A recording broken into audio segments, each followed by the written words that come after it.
पीथमपुर के तारापुर गांव में यूनियन कार्बाइड के कचरे को नष्ट करने की खबर से यहां के हजारों लोगों की नींद उड़ी हुई है। राम की कंपनी से सटे इस गांव के बाशिंदों की आंखों में खौफ नजर आता है। खौफ आबो हवा में जहर घुलने का। हालात यह है कि लोग अपने खून पसीने से बनाए आशियानों को छोड़कर जाने को मजबूर हैं।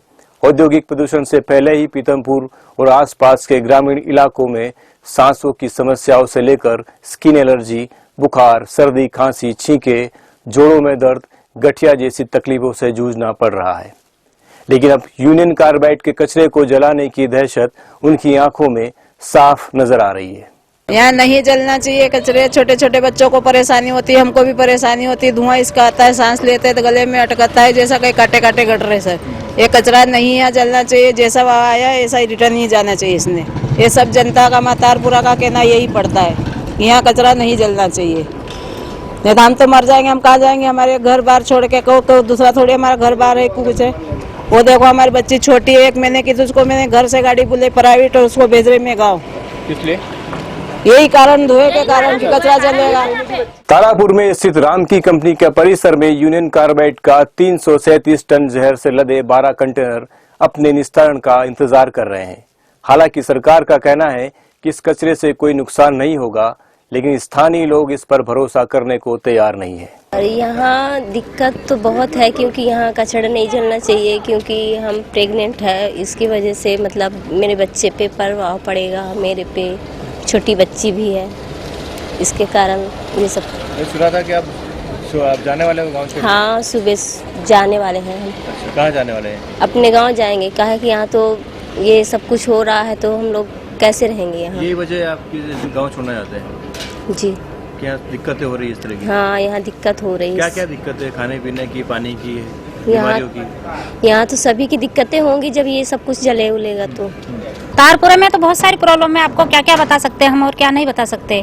बहुत सारी दिक्कत है, छोटे बच्चों उनको प्रॉब्लम है, बड़े इंसान को दिक्कत है, खुजली होती है, जलन होती है, पानी भी खराब आता है यहाँ का। इतने दिन से हम अभी तो नर्मदा का पानी पी रहे, लेकिन बहुत दिन से तो हम काफी दिन से वही 40 साल का पानी पी रहे ना। पहले क्या व्यवस्था थी पीने की पानी की यहाँ पर? यही भोंडिया वाला पानी आता था, वो कौन सा धुला हुआ? भोंडिया तालाब का पानी पीते थे हम, जिसमें सब नहाते हैं।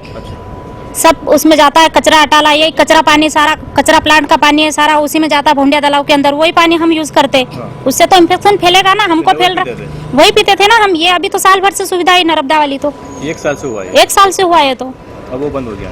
वो अब बंद हो गया, उसको बंद कर दिया, अब ये आ गया। तो लेकिन जब ये नहीं आता है तब उसी पानी को भी यूज करना पड़ता है हमको, वापस ही वही पानी पीते हैं ना। ये भी डेली थोड़ी आता है नर्मदा वाला। ये खुजली होना और फुंसियान होना, इन्फेक्शन फैलता है, आंखों में रोशनी हमारी कम होती जा रही है, बाल झड़ते हैं, और छोटे बच्चे उनको ज्यादा है, बूढ़े इंसान को भी प्रॉब्लम होती है, सांस लेने में दिक्कत होती है उनको भी। पिछले महीने में हमारा पे पुत्री रत्न प्राप्त हुआ है, तो अभी क्या 1 महीने की बच्ची हुई, इसलिए हम वो बच्ची यहाँ रखना नहीं चाहते हैं, क्योंकि यहाँ पे क्या प्रदूषण होगा तो फिर बच्चे को बहुत गलत प्रभाव पड़ेगा। इसकी वजह है कचरा, पोल्यूशन। 6 महीने सरकार ने बोल रखा, 9 महीने तक जलेगा ही जलेगा। वो तो मतलब यहाँ जो दिक्कत है उसकी वजह से आप बच्चों को यहाँ रखना है। हाँ, छोटे बच्चों को ज्यादा तकलीफ है ना। औद्योगिक प्रदूषण से चलते यहाँ तालाबों का पानी भी प्रदूषित हो गया है। यूनियन कार्बाइड के कचरे से लोग डर कर इलाका भी छोड़ रहे हैं। पानी का एक तो कुआं खराब हो गया है कंपनी की वजह से। पहले पूरे गांव के वो कुएं से पानी पीते थे, तो वो कंपनी की वजह से कुआं खराब हो गए, तो अब तो नल डाला है, उससे पी रहे हैं हम पानी।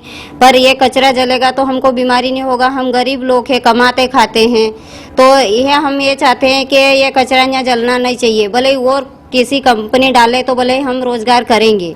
हमारे से ये निवेदन है, हम ये नहीं चाहते कि कचरा जले और पब्लिक को बीमारी हो और खत्म हो। यहाँ पे है ना, यही दिक्कत है, खुजलियाँ हो रही है, सब औरत उनको, कोई को कुंसी हो रहे हैं, कोई के फोड़े हो रहे हैं, पानी की दिक्कत हो रही है, क्योंकि पानी में ऐसा केमिकल जैसा पानी हो गया कि उसको पीने से भी लोग घबराते हैं। इसलिए ये यहाँ पे है ना, पानी है तो नर्मदा लाइन का लगाया है, जो हम पानी ये वाले इस्तेमाल कर रहे हैं। क्या करें, अब बहुत यहाँ पे दिक्कत है, बच्चे उनको कुंसी फोड़े सब हो रहे, कुछ व्यवस्था भी नहीं है। और डॉक्टर उनको पास जाते तो वो बोलते कि वहाँ पे जाओ, इंदौर जाओ, वहाँ सही तुम्हारा इलाज करेंगे, लेकिन वहाँ भी इलाज नहीं हो पाता है। नहीं समझ में नहीं आता कि क्या हुआ। सर यहाँ पे तो बहुत सारी समस्या है, यहाँ की समस्या क्या बताए तुमको, एक समस्या तो बताई। ये तो कंपनी ने हमारा पूरा गाँव की एक जिंदगी खराब पहले से कर रखी है। वो तो हम गरीब लोग हैं, फिर भी कमा के खा रहे हैं। हमारे घर में 4-4, 5-5 बच्चे, एक इंसान कमाने वाला, जैसे तैसे तो हमारा गुजारा कर रहे हैं। और ये दुश्मन बन के वापस यहाँ पे कचरा जलाने आ गए। बूढ़े बुजुर्ग बीमार पड़ रहे हैं, गले में सूजन आ रहा है, हाथ पैर का जोड़ दुख रहे हैं, तो बहुत सारी परेशानी। एक परेशानी हुई तो बताए शरीर की। हेल्थ के लिए भी कि इशू आते हैं कुछ को, 2 बार तो सर्दी जुकाम बुखार भी हो गया। हाँ, तो कोई डॉक्टर भी नहीं है आसपास। या क्लिनिक नहीं है एक भी? हाँ क्लिनिक है, तो कभी बंद रहता है कभी खुलता है। तो इलाज के लिए कहाँ जाना पड़ता है? हाँ पीतमपुर जाना पड़ता है। और क्या समस्या है? और भी स्वास्थ्य संबंधी तो ऐसे सर्दी बुखार लगा रहता है। पीतमपुर क्षेत्र में 2.5 लाख की आबादी के बीच एकमात्र सामुदायिक स्वास्थ्य केंद्र है। यहाँ की डॉक्टर रितु चोरे स्पष्ट तौर से तो नहीं कह पाती है कि केंद्र पर आने वाले मरीजों की बीमारियों का प्रमुख कारण केमिकल जनित बीमारियां ही हैं। हमारे यहाँ अलग अलग इलाकों से लगभग डेली 300-350 की ओपीडी होती है और उसमें जो मरीज आते हैं उसमें ज़्यादातर तो गर्भवती महिलाएं होती हैं और सर्दी खांसी बुखार इनके मरीज ज़्यादा रहते हैं और खुजली के। तो अभी जैसे ठंड के मौसम में ड्राई स्किन होने की वजह से खुजली के मरीज बढ़ जाते हैं। बाकी ऐसे स्किन डिसीज वाले पेशेंट है नहीं अभी हमारे पास जो हमारे देखने में आते हैं। किसी तरह की एलर्जी वगैरह के कोई मरीज? एलर्जी के भी नहीं है हमारे पास। अच्छा। स्किन डिसीज के भी रेयर रहते हैं जो महीने में कभी 1-2 बार आते हैं, तो जो उसको डर्मेटाइटिस बोला जाता है या फंगल इन्फेक्शन जो कि जनरली होते हैं। स्पेशली कोई मतलब केमिकल की वजह से हो रहा है ऐसे वाले तो कोई केस नहीं है हमारे पास। जनित या फैक्टरी की वजह से नहीं ऐसा नहीं है, क्योंकि उसकी वजह से अगर आते हैं तो हमारे यहाँ तो लमसम आना चाहिए क्योंकि पूरा एरिया ही इंडस्ट्रियल है। कितने अस्पताल कितने एरिया को कवर करता है अस्पताल सामुदायिक स्वास्थ्य केंद्र? हमारे यहाँ तो ये इधर सागौर तक जाता है। अच्छा। इस सागौर करके एक प्लेस है यहाँ पे, वहाँ तक है और पूरा इंडस्ट्रियल एरिया होने से यहाँ पे पॉपुलेशन तो हम बता नहीं सकते, एक्चुअल पॉपुलेशन कुछ और है। बाकी पेशेंट के हिसाब से यहाँ पे मतलब लगता है कि 2-2.5 लाख की पॉपुलेशन तो है इस एरिया जो इस अस्पताल पर निर्भर है। हाँ, जो इस अस्पताल पे निर्भर रहती है। ये सामुदायिक स्वास्थ्य केंद्र है? ये सामुदायिक स्वास्थ्य केंद्र है।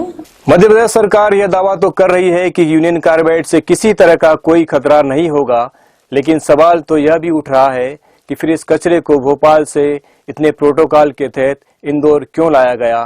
क्या कचरा जलाने से पहले राम की कंपनी से सटे तारापुर और आसपास के इलाकों के लोगों की चिंता का समाधान सरकार कर पाएगी?